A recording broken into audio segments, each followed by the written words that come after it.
আমরা সেদিন চলে গেছিলাম মামাবাড়ির জমিতে। আর ওই যে পাশে আমার বোন সরে গেল।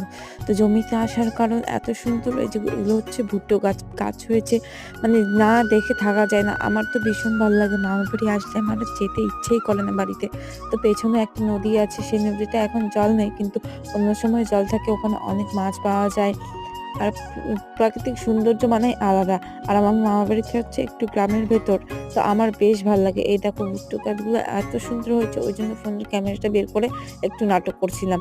গাছগুলো দেখতে এত সুন্দর লাগছিল, চারিদিকে শুধু সবুজ আর সবুজ। এত ভালো লাগছিল কি বলবো। তো দেখো কত সুন্দর। তো আমি তো কি আর বলবো, কিছু বলারই নাই, এত ভালো লাগে আমার। কোথায় প্রাকৃতিক সৌন্দর্য আর কোথায় অন্য কিছু, এর ওপর কিছু হয়ই না। তো আমার বোনকে ডাকছিলাম, ও হাসছিল, কি যেন বলছিলাম, আসবে না তাই। তারপরে দেখো এত সুন্দর, গাছগুলো প্রায় আমার সমান হয়ে গেছে। এখনকার মতো টাটা।